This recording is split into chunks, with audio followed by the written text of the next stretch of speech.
Okay, so let's label some of these points. I put some of the figures in for you, and I want to make sure that you understand what it is. Remember, this is the center, but the sun has to be at one of these imaginary focal points. So if the sun is at one of these imaginary focal points, at times, the Earth is actually a little bit closer.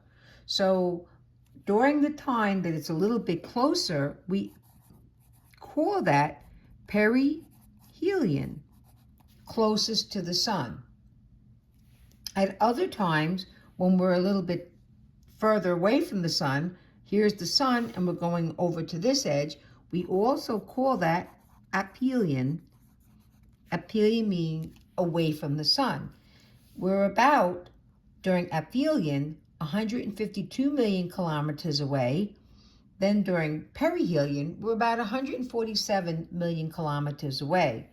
Well, again, when we look at this, we are actually looking at the fact that distance or closeness to the sun doesn't control our seasons, because during perihelion, remember, we are the closest, we are actually in winter. Specifically, we're in early January.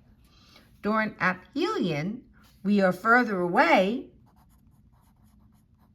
We are in summer season, about July.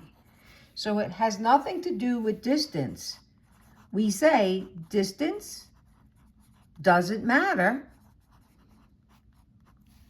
although it does matter to some degree, but really, as far as gaining energy, distance doesn't matter. It's all about the tilt, all about the tilt.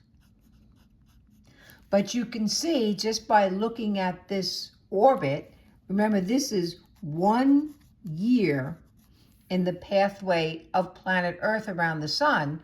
When you look at that, you could see that to the naked eye, this orbit looks pretty near circular. And so the difference between the change, as you could see, there's not a lot of difference between about 5 million kilometers is the only amount of distance change. That's not a lot when you're talking about this particular amount of kilometers. When I get these two and I add them up, that's where we get my AU distance, or my average distance. So this is showing you here a fairly non-eccentric orbit that still has a perihelion closest and an aphelion further away. And don't forget, gotta have that tilt.